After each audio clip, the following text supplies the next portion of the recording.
All right, guys. Hey, welcome back to the next episode of the Eric Gubler podcast. Today we have a special guest on, James Lawrence, aka the Iron Cowboy. And I actually first heard about you when you did 50 Ironmans in a row, I believe it was, first round. And then my wife read your book when it came out, and you have another book coming out. We do. The first book was called Redefine Impossible, and it is about the story of the 50 and kind of an autobiography, how we got to that moment, how we made the decision, and then how we navigated that. And then this next book, super excited about it. It's currently with the publisher, St. Martin's, and they're the same guys that did like Jocko's book and Cam Haynes's book. And so really reputable and really know the space. It's called Iron Hope. And it's about lessons that we learned over the Conquer 100, which was 100 consecutive Ironmans. And throughout our entire journey of 15 plus years, lessons we learned, how it's shaped us, and how it can be applied to your life, no matter what you're doing. It's not about endurance sports. I don't know if the listeners caught this already, but when you say we, like, that's powerful to me, right? Like, you're the one, the limelight's on you, the camera's on you, you're the one doing the physical work, but just naturally out of your mouth, you said we multiple times right there. Why do you say we, though? I think I know why, but I'm curious to know why. Yeah, I mean, I pound my chest from stage and I say nothing great is ever accomplished on our own. And yes, I'm the one that's in the water, turning the pedals, pounding the pavement, on the stages, on these podcasts, but it's never possible on my own. I'm not a soloist. I don't believe in solo pursuits. I think if the pandemic taught us anything, it's that we're a tribal community and a tribal people, and we thrive in tribes. And I couldn't have done it without my wife. I couldn't have done it without my kids. I couldn't have done it without the two gentlemen that we call the wingmen, Casey and Aaron. There's just so many moving parts. I couldn't have done it without the community that stepped up and surrounded me and supported us, and the people that from around the world showed up and wanted to be part of something. And to me, it just really stands out. And if I take anything from all of my journeys, it's that community is super important. Was it hard on your family life, or do you feel like it made you closer going through that 100? Oh, 10,000% made us closer. And it's probably been the greatest parenting and teaching gift I could have given to my kids. I don't think it's by luck that we have 5 incredible children. And I think it's just a byproduct of them being part of the journey and watching the journey and understanding that follow through is important and discipline is key, and not making excuses and owning the good, the bad, the successes and the failures in our lives. My kids just show up in a capacity that I'm not seeing in this generation, and they're head and shoulders above the competition. I'm not worried at all about my kids. In fact, I pre-record on this podcast, we talked about my oldest daughter getting married in January and how excited I am for that to happen, and the amount of confidence that I have of her taking on the world. That's incredible, because I agree that, like, your kids see you do that and they're just automatically going to, one, remember it forever, but then they're going to make less excuses in their life when hard things come. One of the things I say all the time is that adversity is a constant. I think so often it's not really a Utah thing. I used to kind of maybe blame it on the Utah thing. I think it's a human being thing. I think we just try to avoid pain. I think we try and get out of the way of pain all the time. Well, and I think that's a massive disservice, because without adversity, without pain, there is no valleys in life, and on this journey. And as much as we don't want to experience those valleys are what give us the courage and the experience to climb the next mountain.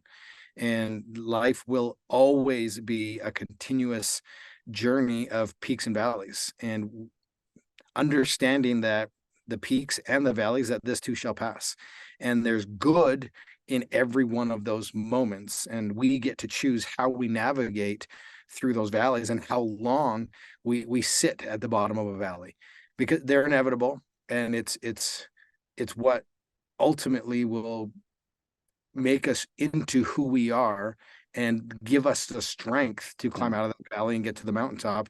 And even mountaintops don't last forever. There's always going to be a downturn and a struggle and more adversity, because the object in life is to find joy. And that's through experiencing both joy and intense, whatever the opposite of joy is. Yeah. Joy, and then like misery, pain, fear, something like that, right?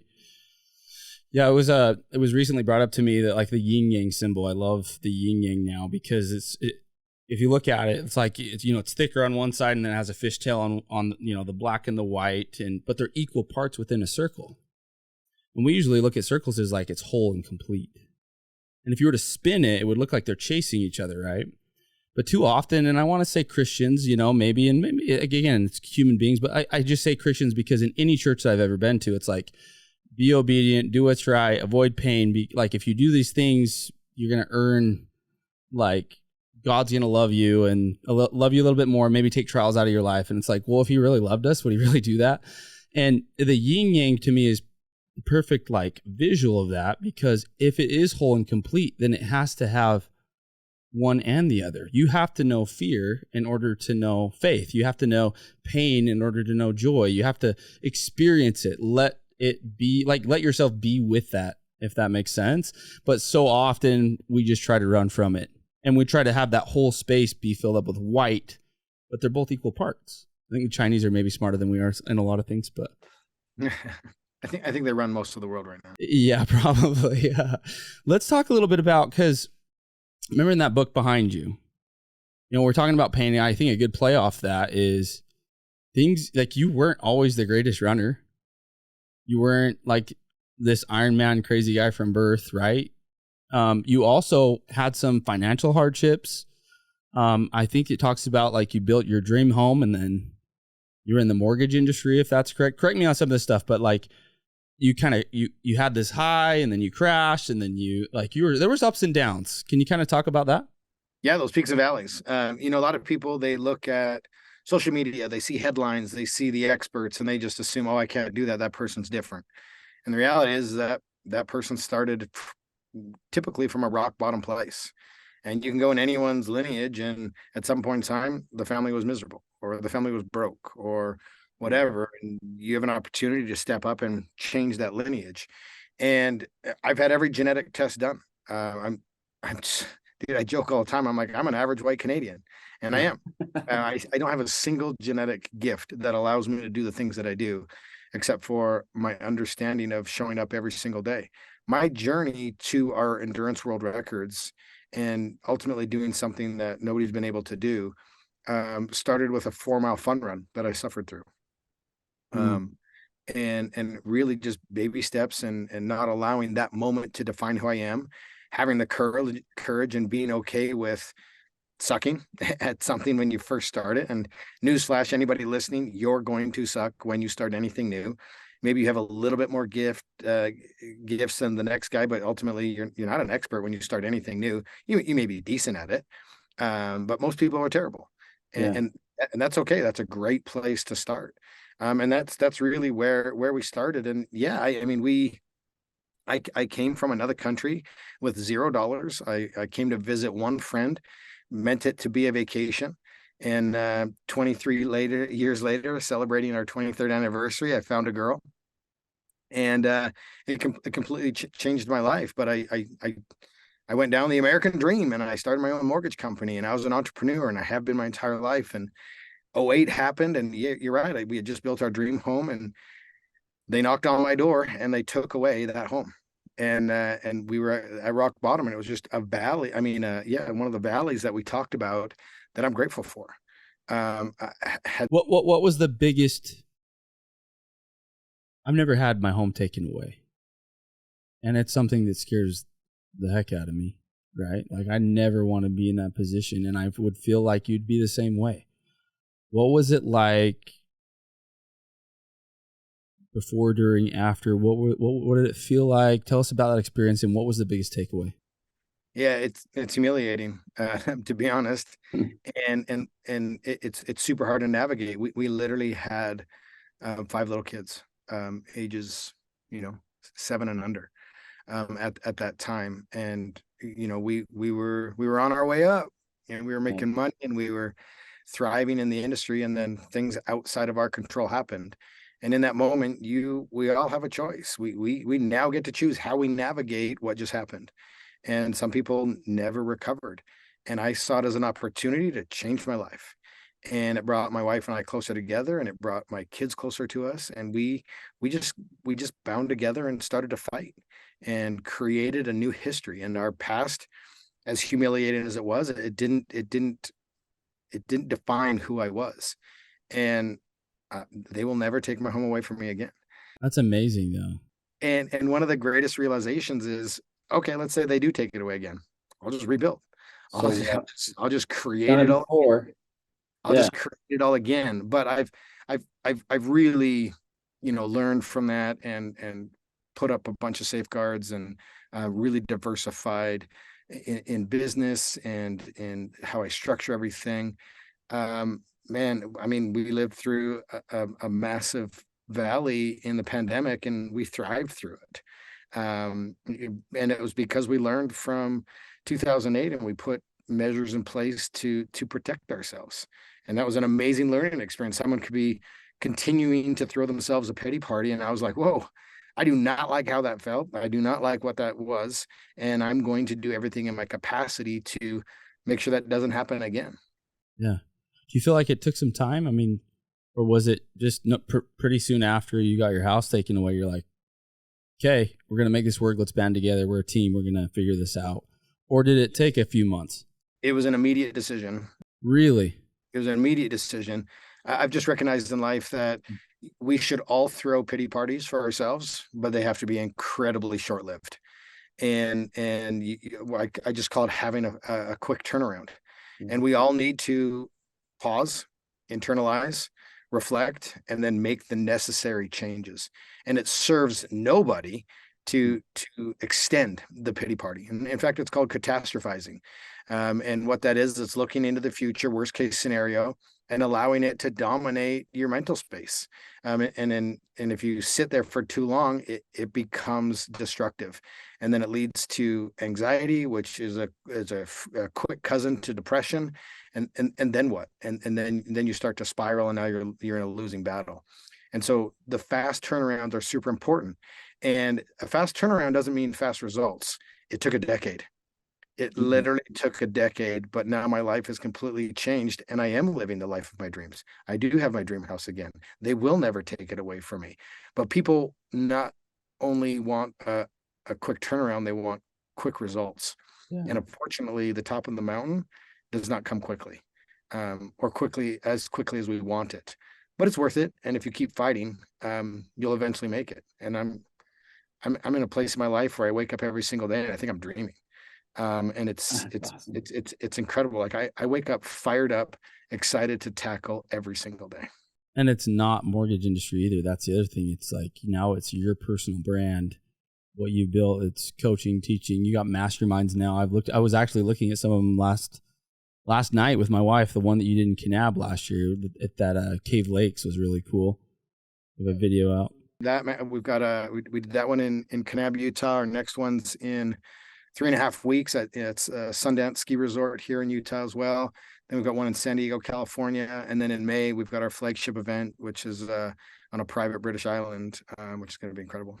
That is sweet. Most of them are sold out except that last one. Is that right? There's still spots available for all three, but they will all sell out. So where do they find it if some of the listeners are interested in going to that?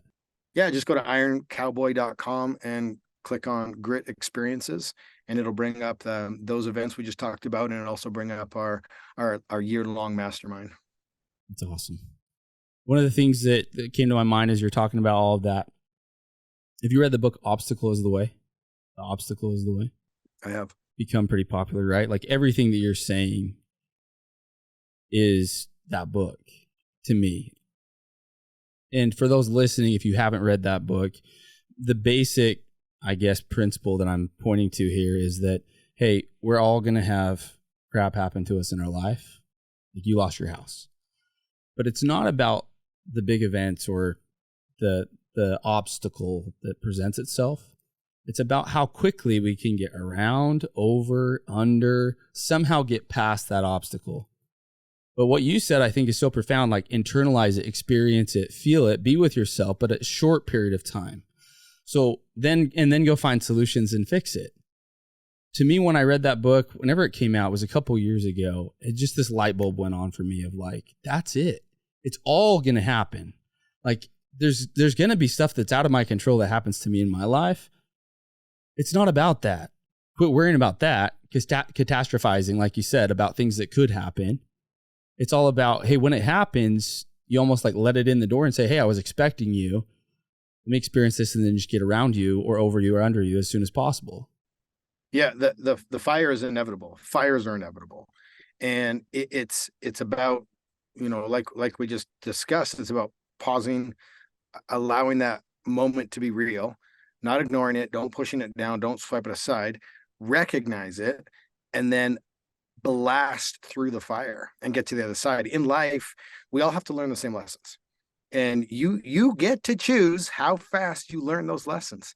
And the same shit's going to keep happening to you until you wake up, pause, and do that reflection. Why is this happening to me? What can I learn from this? What growth can I take, and how can I propel myself the fastest through this? Because we can all agree that the valleys aren't a ton of fun. Yeah. But they are probably the most important part of all of our journeys. And we all got to go through them. So why not run through them? Yes. Blast through them, feel all of it, but go through them and take that knowledge and experience so that you can minimize the amount of valleys and the amount of time that you spend in each one of those valleys. I love that. And we were just talking off camera before this. We were talking about the big ass calendar from Jesse Itzler, right? What does he call it? The Misogi? Is that what the word is? Yeah, Misogi's. Misogi. I don't even remember where that comes from. It's Japanese. And it's just basically like one hard event for the year, right? Yep. And you did 100 in a row, actually 101, right? But for me, or a lot of people, right? It's like I did the 29029 with a mutual friend of ours, Mitch Matthews, last year. We're doing it again this year. It's tough. Like, it's difficult. You got 36 hours to complete it and go the elevation of Mount Everest. For somebody who's built with more muscle and less like a runner, that kind of thing is difficult for me. So I enjoy putting that on the calendar. My point of even bringing that up, though, is like planning out the pain has been really fun for me. Like, planning out the things that are going to come up in the year where I'm going to push myself or do something difficult, and I'm like working towards it, not only gives me purpose when I'm training, but then it, like, in the event, it's like more euphoric. Like, you feel the pain, you get to sit, like, feel it and just be with it. And then after, you just, I swear, dude, after the 29029, I've gotten pickleball medals and stuff like that, and baseball medals and whatever, but like that medal, even though it was just like a group thing, was probably worth more than any of the other medals I ever got. It was so hard. It was way harder than all the other sports that I played, Yeah, we are forged by the intentionally doing hard things, and we will ultimately be defined by those things. I believe that you're either going to intentionally choose the difficult path, or eventually you will have no option other than a difficult path. Yeah. And to me, options are way better than to not have options. And so I continually put myself in difficult situations so that I gain knowledge and experience, so that when life really hands me something difficult, I can navigate through it. And like we just talked about, run as fast as I can through that fire, and get to the other side of it. But if it's the first time you're feeling any adversity because you've only chosen comfort your entire life, dude, you're going to be sitting in a painful spot for a very long time, and you may never get out of it because you don't have the experience, knowledge, or base of experience to navigate that. Yeah. I'm going to ask you a question now here too.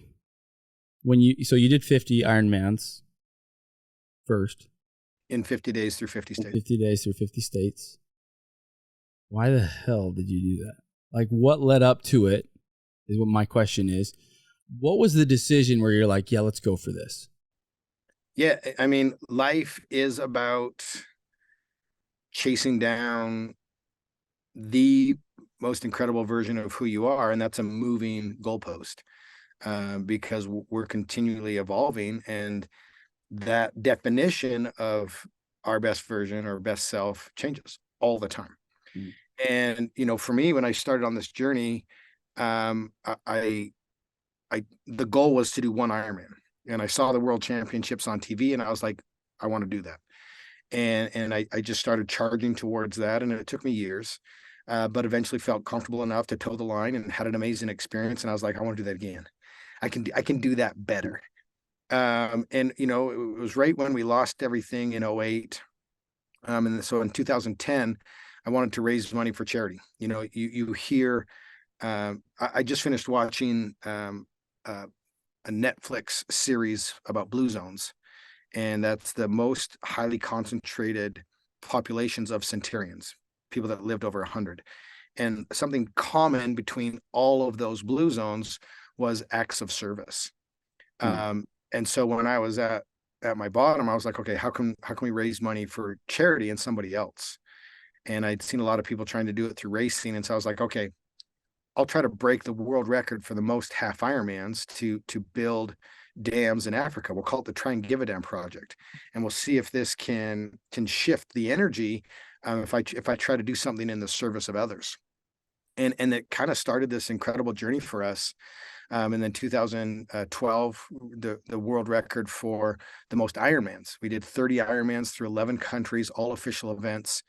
And as we continued to gain knowledge and experience, what was possible also changed, and because our perception of what was real, based on our actions, changed. Yeah. And I say all the time, you can't see the next challenge until you're ready for it. And when you're standing on the top of a mountain, all of a sudden a new mountain appears that you couldn't see before because it was blocked. And I had this deep belief that I could do 50 consecutive. And at the time, I'd watched kind of the pioneer in our sport of this generation or era. His name is Dean Karnassus, an incredibly gifted ultra runner, and he ran 50 marathons in 50 days in 50 states. And I saw what it did to his career in terms of coaching and books and all these types of different exposure. And I was a coach at the time for triathletes, and I was like, okay, if I can continue to do these incredible feats of endurance, this will help my business and separate me from the competition. And I thought, man, if he did that with marathons, what would happen if I did that with Ironmans? And so that became the next obsession, was trying to figure out how to logistically tackle 50 consecutive full distance triathlons, one every single day, each in a different state. And it took about two and a half years to plan. The record was 2012 when I got the idea, and then we started executing in 2015 for that 50. And so it was an incredible journey of continually building that foundation, building the strength, building the endurance, until we said, okay, this is as ready as we're going to be. We're going to have to learn and adjust as we go, but there's no time better than the present to jump in and tackle the greatest challenge that's been put in front of us to this point in our lives. Wow. So it was all purpose driven through charity starting off. Yeah. And then over 2 years to plan. Yeah, 2.5. So I just finished race 27 of 30 in that world record. And I was like, just had the deepest impression, like there's more. And it just came to my head, 50, 50, 50. And I was like, that is what we're going to do. And so I knocked out the next 3 races and just immediately started to plan towards that. And, that was the last race of that campaign, was December of 2012. And we kicked off the 50 in May of 2015.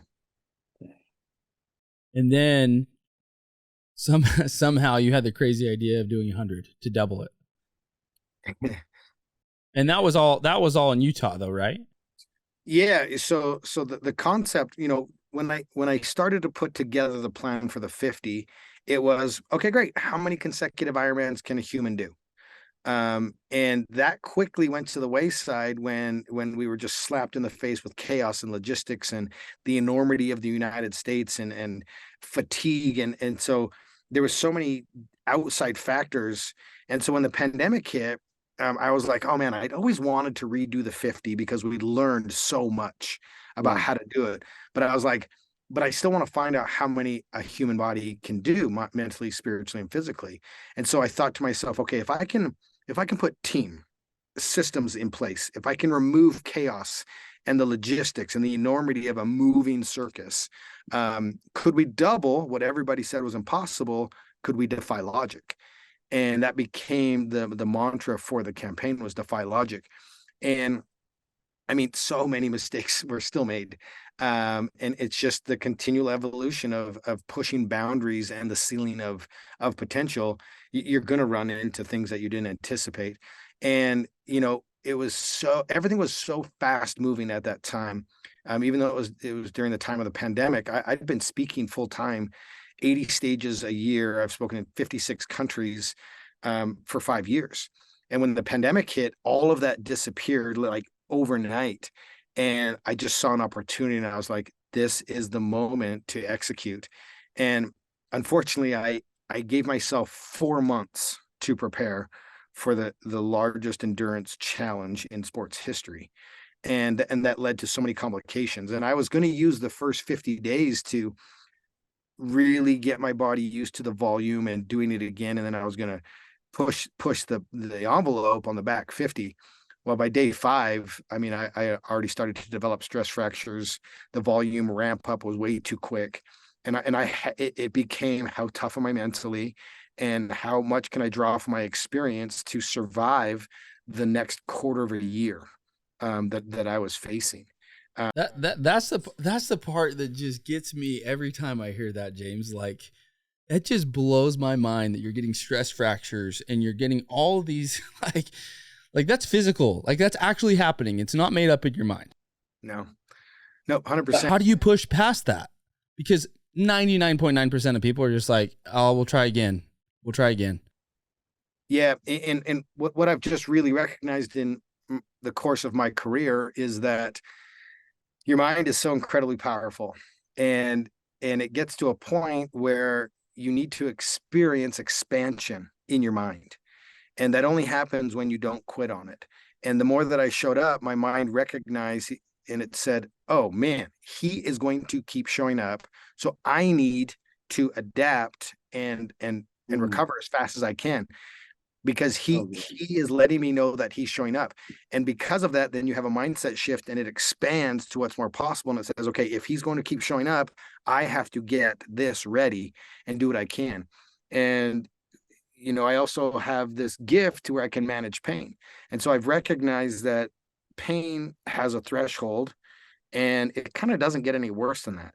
And then once you learn to manage that, then you're fine, and you can continue. And it's not always this constant pain. It's just, again, the exact thing that we've been talking about, those peaks and valleys. And pain comes in batches. And I just recognize that this is temporary. I can manage this. And if I continue to move forward, my brain is going to expand and force my body to adapt to the stresses that I'm doing. In fact, on day 59, I was in a really bad bike accident and cracked my L5 vertebrae. I had to do 41 Ironmans with a broken back.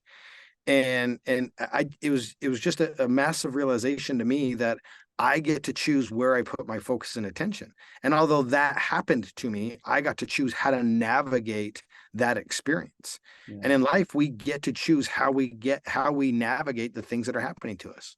Yeah. When you look back at that 100, does it ever feel like a dream? Does that feel like a dream? What does it feel like? It's so funny you said that. I said to my wife literally 2 days ago, we were just sitting there and dreaming about the future and what's possible and what we're going to do with our business and the amount of people that we could possibly impact. Talking about the new documentary release and the book and all these things, we were just dreaming.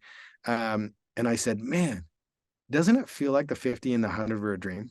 And she's like, 100%. It feels like a lifetime ago. And I think there's such a beautiful lesson in that we're occupying our time by living in the glory days, or we're occupying our time by worrying about the future. And we just need to be right here, right now, and experience what's happening around us. Because if we take care of today, tomorrow takes care of itself. And we're just so consumed about either our accomplishments or our failures that have happened in the past that we can't change. And so grant yourself some grace and forgive yourself and stop worrying about the future, because the past is a memory and the future is uncertain. Yeah. And so the greatest gift that anybody can give themselves is to I mean, it's cliche, but be where your feet are planted. Yeah. And your entire world and life will change because you're no longer dispensing energy that doesn't serve you in the past and in the future. So, other than more golf in 2024, what are your goals? What are your big goals? What's Iron Cowboy James Lawrence going to do in 2024? Other than the book and the documentary, maybe that is it. I don't know. You go ahead and speak to that. Yeah, the documentary is done. We're just super excited for the release. The book is done. Just need time to go through the publishing process. The book's going to come out in 2020. I mean, sorry, the documentary is going to come out in 2024. The book's going to come out in 2025. I've got some pretty aggressive race goals, not in terms of like personal challenges, but like getting back to my roots and racing. I think my fastest Ironman is still in me. I'm turning 48 this year. I'm challenging myself to go under 3 hours in a marathon. There's just a lot of really phenomenal racing that I still have left in me. It's just I love training. I love the racing. I love all of it, and I've missed being competitive. And so I'm excited to get back to that. And for me, really, it's about how many people can I help, both in terms of motivation and empowerment, growing our mastermind series, growing the retreat series, expounding our podcast, building our training platform. Really, at the end of the day, my goal in 2024 is how many people's lives can we change? Awesome. There's more impact in 2024. More impact, baby. More golf and more impact. More golf and more impact. I love it. Which they're one and the same, like impact and golf, right? It's the same thing. I love it. I love it. And here's the other thing that brings us together so beautifully. Without that pain, without all the pain that you've been through, James, there's no way that you could serve at this kind of, there's no way you'd have the limelight or the attention on you to be able to impact people with the words that you say. I feel like a lot of times that the deliverer is so important, right? Or the person speaking the words, like everybody says a lot of the same stuff when you get into that world, but it's somebody who's been through it that you value because of the pain and the hardships that they've been through, that can speak to people, and you can change lives by saying the same words that somebody else said the day before, but because it came from your mouth, it can change their life. Yeah, don't regurgitate someone else's great lines. Show me through your actions, and then help me achieve that same thing. To me, that's way more impactful. Do not come at me as a 23-year-old with your six pack and try to help a middle-aged person who has 5 kids and like, shut up. Like, I have zero time or tolerance for you. Gain some experience, go on your journey, and then try to help others. But man, the social media fitness influencer just puts a huge smile on my face, and I love it, man. All right, so you can comment on this one or not, but I'm curious to know your take on this. I know what you're gonna ask me. What am I going to ask you? I just know. Okay, I have it in my mind. You tell me. Is it about an individual? It is an individual. Yeah. Is initials DG? It is. Yeah. How did I know that? I don't know. You get asked it all the time. You must. All the time. Really? Yeah. So you compared to him a lot. What are your thoughts? There's few people without knowing him personally. There's few people I have less respect for. He just. I'm going to say it for those that don't know who we're talking about. It's David Goggins. Did we say that on camera? I don't know if we did. So I'm going to say it. No, we didn't. That was the first time. But it's so funny. I knew you were going to ask me that. You did, and you actually guessed it right. It's funny. I know. I have a ton of compassion for his upbringing and what he's done. I have a ton of respect for what he's been able to accomplish. The easiest way for me to say it is I just don't align with, at the end of the day, his principles of isolation, of his extreme nature, and it's the only way to success. He is a solo pursuitist. He, in my opinion, from the outside looking in, he doesn't value family. He doesn't value community. He has a unique way of motivating. He does a great job at it, but it just doesn't resonate with me. His core values don't align with mine, and we're just very different people. Show me one thing that he's done that nobody else has done, and I'll be impressed.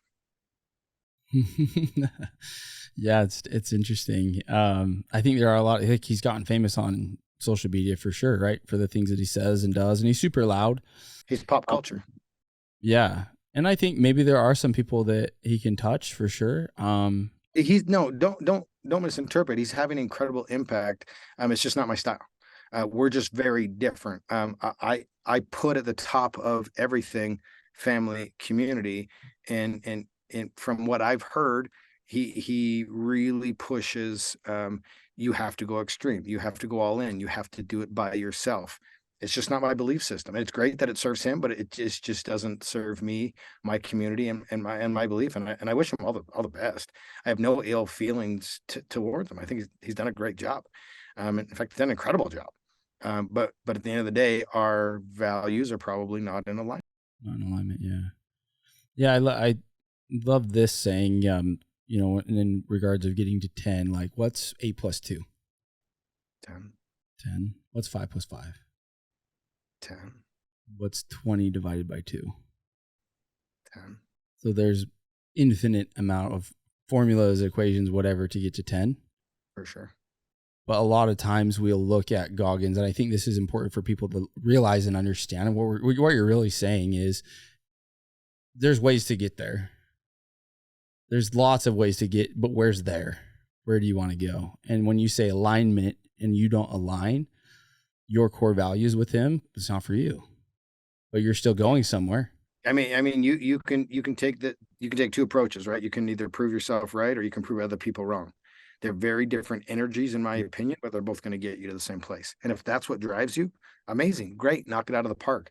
And at the end of the day, to be honest with you, I don't care what anybody else is doing. I'm on my own journey. I'm learning my own experiences, and I'm trying to have the best impact I can on other people. I'm cheering for everybody to win. And you're right. There is no one way to do things. And like I said, I every way isn't the right way, and every way isn't my way, and my way's not for everybody either. And it's absolutely okay. And I think he's doing a lot of good for a lot of people, and I applaud that effort. It's so funny that you knew it was coming before it happened. That's hilarious to me. I get compared on the daily. Is it just him or is there somebody else? He's the number one. Yeah. Number one. He's the number one guy in the space. Well, there is a similarity in pain there, that when you talk about pain, push through pain, I think that's probably where you get it. Yeah, his mindset is incredible, and what he's overcome, and he won't deny it, that life is filled with peaks and valleys, and nobody's perfect, and we all have to learn the same lessons. And he just does it in a different way, but at the same breath, he's impacting millions of people, which I love, and I'm an advocate for. And so, man, go for it, because those millions that he's impacting won't resonate with me, and someone needs to be a leader to those people, and he's that guy. So I applaud him. Yeah, and you are too in your own space. I want you to hear that too, from not just me. I know all my listeners are thinking the same thing. I admire everything that you've done a ton, and I know we're just meeting, face to face for the first time on this podcast. We have a lot of mutual friends, but your story is impacting people that you don't even know, right? Like, and I like to think that a lot of people are, hey, you're just like me. And I know we started out this podcast that way. It's hard for me to look at what you've done and say, oh yeah, I could do that. Whereas a lot of other people in business, that made 10 million or did this or sold their business for 100 million or 900 million or whatever. And I just look at them and I'm like, oh, if they could do it, I could do it. There is a little bit of this though, that with me and you, where I'm like, dude, like he's legit. Like this dude's badass. I don't know if I feel the same as I do with 99% of other people that I look at. Like, yeah, like he's just another human being. Like I get that sense about you. Don't get me wrong. You are very genuine and you're you. But what you've done is incredible. Like I don't know if I could ever do that. I don't know. And I think that has become my mission, is to help people understand that there is no ceiling to what they want to do. You always have to ask yourself two questions, right? Like, what's the sacrifice it's going to take to accomplish said goal, and what's the benefit to my tribe and community? And so could you do 100 Ironmans? 1,000%. But how long would it take you to accomplish that? What's that worth to you? is that sacrifice worth it? And how is it going to change and benefit your life? Right. And so if those don't align, there's no reason for you to do it. But just having the knowledge that you could is oftentimes valuable. There's been opportunities that have been put in front of me that I believe would be attainable or achievable. I just don't want to do it because it doesn't make sense for me right now in my journey. To go out at this point and to just suffer, like to go, if someone said, hey, could you do 200 Ironmans? Yeah, 100%. It's going to take me 5 years to get ready. And then it's going to take me whatever sacrifice that is to execute. And then really, what is the benefit to what I'm doing now? Does it change anything? The answer is no. And so it'd be frivolous for me to tackle that. It'd be a waste of my time because it's not going to benefit me or my bigger intention and goals, which is to impact more people. So this is a personal question. It's just me asking you, and hopefully people get benefit from this. How do you distinguish between the two? I think this sometimes is something that comes in my life that's difficult because what happens is like, I love what you're saying. Could I do 200? Well, absolutely, 100%. It would just take this long. And then is it risk reward, this, that, is it worth it? And then you start to negotiate with yourself. And then sometimes, I mean, we're human. We just like, yeah, it's not worth it. But maybe would it have been worth it? Like, how do you go through that process and actually commit to doing something like you've done with 100? So great question. And it is, okay, if I'm just going to be sitting on my butt for the next 5 years, it would be more beneficial to go do that. And so, but I have a lot of other things that I want to do. And so I'm comparing which door I want to open and charge through. Trust me, man, if I'm single and financially stable and whatnot, dude, I go do some crazy things and change the world. But that's not where I'm in my life. I've got 5 kids. I got, like I said, 2 getting married this year. Like, so many things are happening that don't align with where I want to go. Is there a day where that would be back on the table and it makes sense for me? Yeah, sure, maybe, but I don't know, because again, I don't look that far into the future. I'm living for right now. And right now, that decision's super easy for me because I'm doing other things that I am putting more value on. And so you always got to like look at all of your options, and that's got to be part of the decision-making process. But like if I had if I had nothing going on, I was doing nothing, and my choice was to sit and watch Netflix or go do 200. Yeah. I'm going to go choice for you. Yeah. I'm going to do 200, right? Just because I'm like, okay, let's see what's really possible. But I'm not in that scenario. Like that's not on the table. And I have other options. I'm charging through other doors. That door's not even in the same building as I'm in right now. Talk about like thinking bigger though, because that's huge. Like, I think a lot of times people have a problem thinking big. They think they're thinking big, but they're really thinking so small. And now Ben Hardy's come out with his book 10X It, right? And like Grant Cardone talks about 10Xing, and just there's all these motivational books and thinking big. And how do you actually do it though? Like you started with 50 and then you doubled it, but that's huge. That's huge to a lot of people. Yeah, I think thinking big is super important. But what's next or bigger doesn't have to be in the same category. And I go all in terms of effort and execution and intent on building my mastermind and my retreat series that is going to impact more people. And that could be as equal or bigger than the 100 Ironmans because of my experience or lack of experience in a certain area as I'm trying to expound my overall self. And so, yeah, you have to dream big. You have to 10X. You have to do things that scare you. But at the end of the day, you've got to shelf whatever that 10X is, because you can't go from 0 to 10X. I tell people all the time, you can't go from couch to 100. And the reality is there's a lot of steps in between that you have to take that's going to start to create and amass those wins. Those are going to start to pile up, and success breeds success and confidence breeds confidence. And you have to slowly navigate yourself to the 10X. And hopefully that 10X turns into 20X to 50X to 100X as you gain knowledge and experience. And we started the conversation with, it's a continually moving goalpost of chasing down whoever the best version of yourself is. And so right now, my 10X is not going to be the same when I'm halfway on the journey to that 10X, and that's going to move. It's like they say, I'll be happy when I make $1 million. Well, I've made $1 million. Now I want to make 10. Okay, I've made 10. I want to be part of the 100 club. When is, No, no, it's yeah. an always moving post marker. Which I think we talk down on. I think sometimes we do as entrepreneurs, like, oh, be happy with what you have. There's a book, App in the Gain, where it talks about I think that's important, right? Like we have to look back and see how far we've come and appreciate that and appreciate where we've come and how far we've come and who we are. But at the same time, when I hear people say, too much of that, it's like, but then you're stagnant. And if you're stagnant and there's no fulfillment, and I think I like more what you're saying, which is just live in the present. Like, yeah, I like appreciate it, but I got stuff to do. I got to keep moving and keep going. Yeah, there's a great quote that I'm going to butcher, and it's to the effect of, "There's an older version of you that would be stoked with what you've accomplished." Yeah. And that's just flat out the reality. And sometimes I have to pause and just be like, "Oh yeah, man! Like 10 years ago, I would have died to be in the position that I'm in, and I just need to be okay with where I'm at right now." And that doesn't mean like shut down all of my dreams, desires, passions, and pursuits. I'm still going to knock those out, but I need to take a minute and just like celebrate that I'm at where I'm at, and realize also that I'm not going to accomplish everything in a 24-hour period. And as long as I continue to dream, which I think is the greatest gift that we've been given as humans, is the ability to dream, and then just show up and chip away at those, and at the same time live life and have experiences and be present. And to me, that's the formula.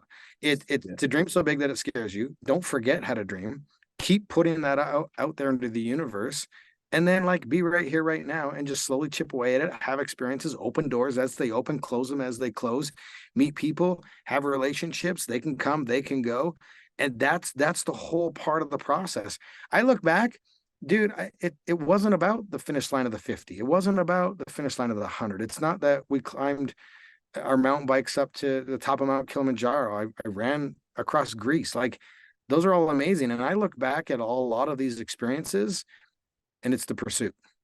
It's the pursuit that I miss. It's that hustle. It's that grind. It's the moments that are in between those milestones that I cherish tenfold over those finish lines and standing on those mountaintops. I miss that pursuit. And I think that's why I continue to push the envelope in different areas of my life, whether it's my marriage, my parenting, my entrepreneurship, whatever, my endurance racing, whatever it is. I really enjoy the journey and continually improving upon the foundation that we've built.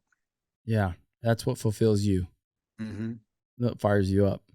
Yeah, man. I feel like it's a human being thing though. You agree? There's just to keep, like, the fulfillment is in the grind. It's in the process. It's not in the destination. I think for me, I'll just speak for myself. You tell me if I'm crazy, but when I get to any goal that I've like achieved, it feels good for like a couple hours. Yep. And then it's like, okay, what's next? Right. But society is currently experiencing the opposite, where they're like, I'll be happy when. I'll be happy when. I'll be happy when. Right. When all of these things happen. I'll be happy when I get a girlfriend. I'll be happy when I get married. I'll be happy when I have kids. I'll be happy when the kids move out. I'll be happy when I'm retired. So all these things. You're always chasing something. Yeah, you're always chasing in the future, but it's fake. It's like an illusion. 100%. And I think it's a feeling. I think it's a feeling that we're after. I don't know if you agree with this, but I think that we see somebody who has the car and we go, well, the Ferrari, and we're like, oh, I want to pursue that one day. I want to get that Ferrari.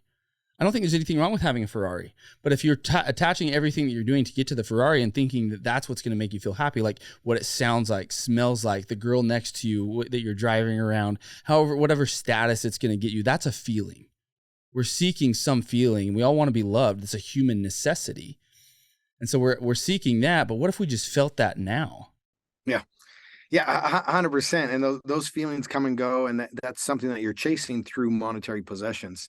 And to me, the goal in life is twofold. One, don't care what anybody thinks. And two, find pure joy anywhere you're standing, regardless of your circumstance. If you can accomplish those two things, it doesn't matter. And those feelings are just bumps along the way that we get to experience.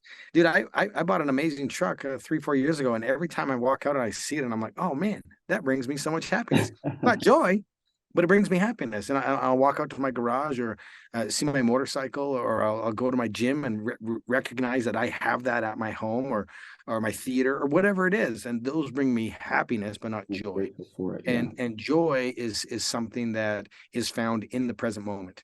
And that is that once you find, you never want to let go. And then those other things are just like ignition or fuel to add to that. But it's happiness. And there's a difference between happiness and joy. Yeah, I like that. I want to bring this out to the listeners too, because I think this is important. So you have James on one side, and there's another guest that I had on, name's Mike Isom. Mike talks about how his identity was so attached to the money that he made, and when he lost it all in a Ponzi scheme, he almost shot himself, killed himself, like lost his family, lost everything really, because he was going to kill himself. And then he realized in that moment, right before he was about to pull the trigger, that he had the thought come to his mind that none of this is you. You don't have to attach your identity to this stuff. But his identity was that. And once he shifted that, he made it all back and more. The cool thing about your story, I think, is different.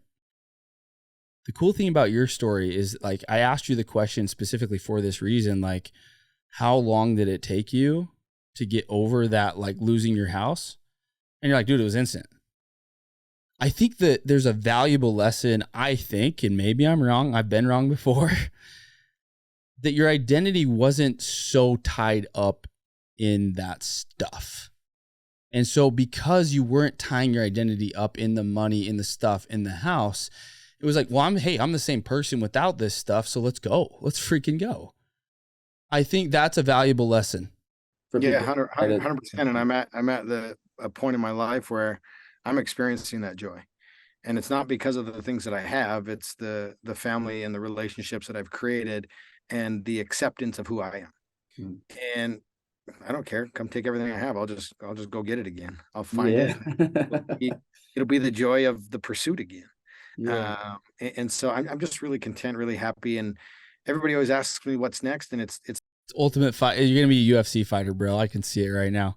I grew up wrestling, and I did my first. Dude, you'd be a heck of a UFC fighter then. I'm just too old. I did my first UFC boxing fight at the beginning of 2023. Knocked him out in 33 seconds. I filled that bucket, and I'm good to go. So, yeah, no, not my jam. I do love UFC. I like watching it too. I'm a huge fan. Connor just announced his next fight. Hopefully, Dana confirms it. It is in Vegas. It's on June 29th. Dude, I am waiting for those to go on sale. I will be in the arena. Yes, that is one that I want to be there for. Even though I feel like he's getting a little older. His last couple fights have been well, they have an entertainer. He is an entertainer. He's the funnest guy to watch. He changed the pay scale. And I love the fact that this fight's at 185. Yeah, that to me is where he should be with his current physique. He doesn't have to weight cut. He can just stay where he's at and focus on that. And man, his power at 185 would be ridiculous. I mean, it's not like his Netflix show. Have you watched his Netflix? Oh, dude, 10 times. Like, stop. Love that thing. Dude, I'll watch. He fires me up. Like, just his rise from he's a perfect example of, if you just keep showing up and have that self-belief, that you can be the champion of the world. And love him, hate him, antics, who cares? Like, what he's done at one point in time, he was the greatest pound for pound. He was the first to be a double champ. The way he handled Aldo and walked through multiple divisions, it was incredible. Yeah, his mindset is incredible. And that's where it's got to start anyway. But my favorite of the whole docuseries on Netflix was when he's getting interviewed by some lady reporter. And she says, hey, there's a lot of people that feel like you may have a lot of potential in this sport. And there's one, you might get a belt one day. And he goes, one day? He goes, I already am. I already have it. You just haven't seen it yet. I already am a champion. I am the best. I've won the belt. You just haven't seen it yet. And I'm like, that is a freaking dog. That dude gets it. Like, on camera, in front of the whole world, can just spit that out like that. That dude's got it up here. He does, and his confidence was something that a lot of people should try to internalize and do. And it's not fake it till you make it. It's just a belief system that we have. I believe the words that we say to ourselves manifest reality. The energy that we send out becomes reality. And so words are super important, and literally the conversations we're having with ourselves. We talk to nobody more than we talk to ourselves. Yeah. Flat out. And so we need to start to monitor the conversations we're having, because words matter, and it absolutely forms us into who we are. So good. So many gems on this podcast episode. Hopefully a lot of people got a lot of value out of it. We're about out of time, but for those of you who have listened this far, hey, share this episode. We're going to be coming out with some reels on social media. Share that around. We want to be able to get this to as many people as we possibly can. And James, thanks for coming on, dude. I'm excited to get to know you better and better. I would love to golf with you, dude. So you hit me up when you're ready to go. I will, man. I'm coming through. I've got a couple of speaking events this month in Vegas, and so I roll through St. George all the time. And make it happen. Let's go play 18, man. We'll get a cool group of 4 together, and let's go. Cool. Thanks. Okay, man. Well, thanks again for jumping on. Last question for you. How do people find you? If they want to connect with you, if they haven't already, what are the best places? We mentioned ironcowboy.com, Instagram. Yeah, Instagram is where I'm most active, and just go to Iron Cowboy James, and that's where you'll find everything. And then ironcowboy.com is where you'll find, if you want to do an Ironman or any type of endurance competition, we do coaching there. We've got a free coaching platform to help people get introduced to the sport. We've got a free boat club. We've got our podcast, The Grit Show.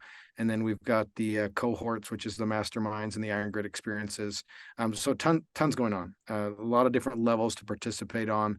And if we're your tribe, awesome. If not, find an amazing tribe, and just keep showing up, keep grinding. And eventually you'll make it to the top of your mountain. For those listening, if you want to have and develop a mindset like James, and you want to be able to radiate on that energy frequency, you need to be around people like him as much as you possibly can. So go follow this man. He definitely radiates on that frequency. He doesn't BS anything. I can feel it and see it. You're somebody that I look up to a lot. So I appreciate you. Thanks for coming on, and we'll see you guys in the next episode.